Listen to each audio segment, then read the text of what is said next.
Le journal sur Yegle TV. Mesdames et messieurs, bonsoir et bienvenue à cette principale édition. Le délai du 14 janvier 2019, annoncé comme jour de réception du train express régional, lors du lancement des travaux est respecté. Une marque de fabrique chez le président Macky Sall. Ce projet gigantesque laisse entrevoir des lendemains meilleurs pour les populations de la banlieue et au-delà. Une vraie révolution du rail conduite et imprimée par le chef de l'État. Pour plus de précisions, suivons ce récit de Abdoulaye Timéra. Inauguration du train express régional. Le Sénégal entre dans une nouvelle ère avec l'inauguration du train express régional. Une avancée significative pour un pays qui s'inscrit dans la dynamique de l'émergence. Un pas de géant pour donner au Sénégal l'opportunité de pouvoir rivaliser avec tout autre pays au monde qui vient de franchir le cap par rapport à la mobilité de ses citoyens. Une œuvre majestueuse et gigantesque, jamais conçue, voire réalisée au Sénégal, car avec le TER, c'est l'entrée de plein pied du pays à la modernité, alors qui a dit que le développement a un coût. Donc reconnaissons qu'avec le TER, c'est l'image du pays qui est devenue reluisante au passage et au demeurant force le respect. Tout un arsenal technologique pour le bonheur d'un peuple. Alors le Sénégal peut se targuer de dire au même titre que le Maroc qui a son TGV et le Nigeria aussi, que lui aussi a son TER. Une entrée fracassante du Sénégal dans l'histoire comme étant un pays en voie de développement ou d'émergence, c'est selon qui dispose d'un tel engin moderne avec une vitesse maximale de 100 km par heure, reliant Dakar à Diamniadio et bientôt à l'aéroport international Blaise Diagne de Diass. Une révolution enclenchée qu'il faut pérenniser pour la génération future. Au moins, il sera retenu que pendant le magistère du président Macky Sall, une révolution a vu le jour. Et c'est bien celle du rail avec le TER qui est à leur pile. Et ce 14 janvier 2019 sera à jamais gravé dans la mémoire collective des Sénégalais. Les cas de disparition en mer poussent les fils de Guet Ndar basés à Dakar de tirer sur la sonnette d'alarme. Selon eux, il faut que le ministre de la Pêche renforce les moyens pour qu'en cas de disparition, qu'il puisse procéder rapidement aux recherches. Suivons Lamine Baye au micro de Djibril Dem et de Amdi Moustapha Niang.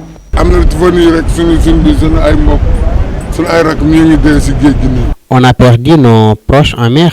Ils étaient partis de Mauritanie jusqu'à atterrir au Cap-Vert. Les conditions ne sont pas du tout réunies et aussi les familles ne peuvent pas faire des recherches pour les retrouver. Finalement, on a eu des échos que leurs corps ont été retrouvés au large de Cap-Vert. Il faut que l'État nous aide car on a crié sur tous les toits. Il faut que notre ministre tutelle nous vienne en aide car il y a le trait d'union entre nous et le chef de l'État.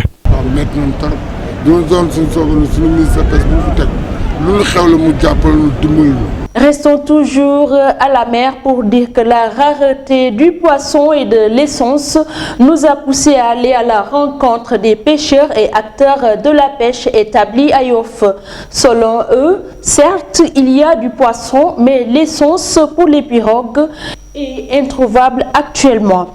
Cependant, ils déplorent le comportement de certains mareyeurs qui les exploitent. Notre reporter Djibril Dem a fait une descente au quai de Yoff, suivant son reportage. Il est 11h, nous sommes au quai de pêche de Yoff.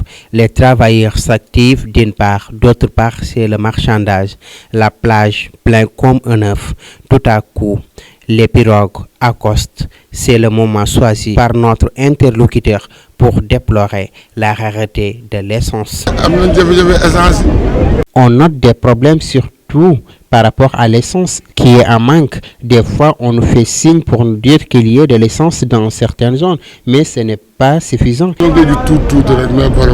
Non loin de là, des jeunes discutent tout en dénonçant la manière dont les mareyeurs les exploitent.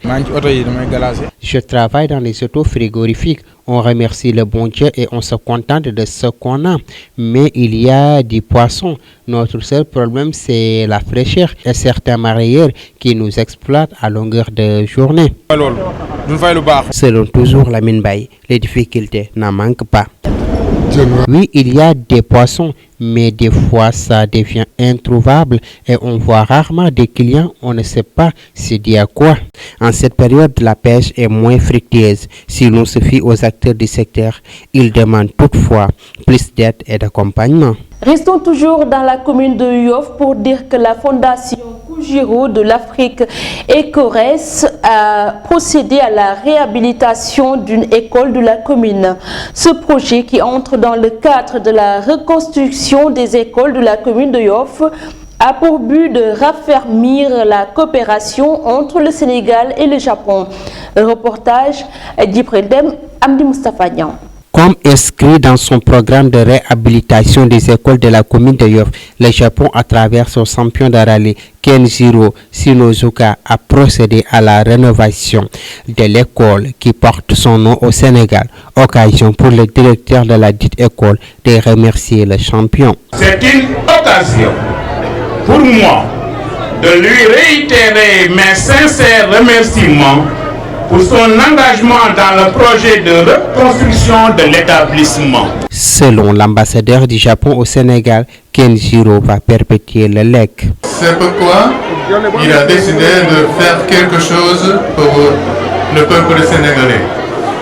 Sachant qu'à l'époque, il n'y avait pas d'école dans la commune de Yoff, il a décidé de contribuer pour la construction d'une école.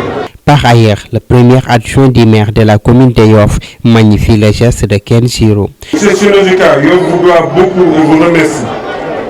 L'école a connu des problèmes sécuritaires en raison des intempéries et de la proximité de la mer. C'est pour cette raison qu'elle a été délocalisée depuis 2 ans et aujourd'hui en état de construction. La commune va construire cette année 6 classes et l'année prochaine 6 autres classes pour un montant de 60 millions avec toutes les communautés dignes d'une école moderne. La commune de Yoff, à travers la coopération bilatérale entre le Sénégal et le Japon, a noué une relation avec le champion du rallye Paris-Dakar. Ceci dans le but de raffirmer les relations entre les deux nations. Cap sur la commune de Grand Yoff pour parler politique. La situation de cette commune est tout sauf reluisante et respectable, à en croire le secrétaire élu de la municipalité de la dite commune. Selon lui, depuis la révocation de Khalifa Sall à la mairie de Dakar, ce qui lui a fait perdre de facto son mandat de conseiller municipal à Grand Yoff. Le maire Pape Madiop Diop, par méconnaissance du code des collectivités territoriales, n'a pas tenu une réunion pour statuer sur cette affaire. Une grosse entorse à la loi. Lansana Badiane s'est prononcé là-dessus au micro d'Abdoulaye Timéra. L'ex-maire de Dakar, Khalifa Sall, est conseiller municipal à Grand Yoff. Et lorsqu'il a été enlevé de sa fonction de maire, il a perdu son statut municipal, de conseiller municipal. Et nous avions écrit une lettre, aussi bien au préfet, au sous-préfet, au gouverneur, au ministre en charge des collectivités territoriales, et même au président de la République et au Premier ministre, pour leur faire savoir qu'il faut que le maire, Madiop Diop, appelle en réunion extraordinaire pour le remplacement de l'ex-conseiller municipal Khalifa Sall, parce qu'il a perdu son mandat de conseiller. Il n'est plus conseiller à la ville. Pourquoi il devrait l'être à Grand Yoff? Ça, c'est une forfaiture. C'est pourquoi d'ailleurs nous avons saisi toutes les autorités, parce que c'est une entorse à la loi. Khalifa Sall, comme il a perdu son statut de conseiller municipal, c'est parce qu'en étant conseiller municipal de Grand Yoff, qui lui avait permis d'être conseiller à la ville de Dakar, qui lui avait permis d'être maire à la ville de Dakar. Donc, lorsqu'il perd son mandat de conseiller, ça ne devrait pas être uniquement à la ville, ça devait être aussi à la commune de Grand Yoff.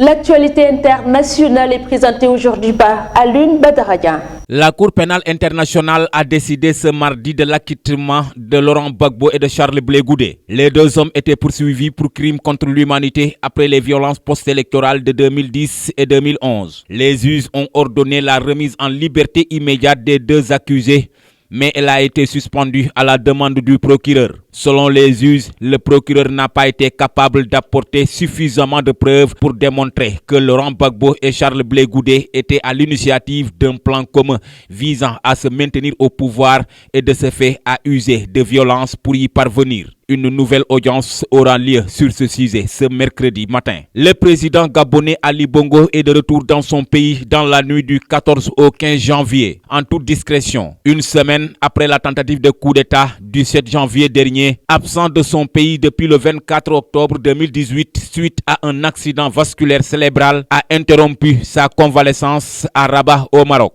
La télévision nationale a confirmé que la cérémonie de prestation de serment des 38 membres du nouveau gouvernement aura lieu ce mardi au palais présidentiel de Libreville. Ce sera la première apparition publique d'Ali Bongo devant ses concitoyens. Enfin, la République démocratique du Congo vient de connaître la première alternance de son histoire à l'issue des scrutins du 30 décembre 2018, dont les résultats sont largement contestés. Deux fuites exceptionnelles de documents viennent éclairer que le vainqueur n'est pas celui annoncé par la CENI. Selon les bases de données analysées par la Financial Times, TV5 Monde et RFI en collaboration avec le groupe d'études sur le Congo, qu'elles proviennent de la conférence épiscopale ou qu'elles soient attribuées à la Commission nationale électorale indépendante, ce quasi inconnu sur le plan international avant la campagne pourrait avoir recueilli entre 59 et 62% des suffrages exprimés. Il serait loin devant son principal concurrent Félix Tshisekedi, proclamé vainqueur de la présidentielle avec 38,57% des voix par la commission électorale congolaise en pleine nuit, le 10 janvier 2019.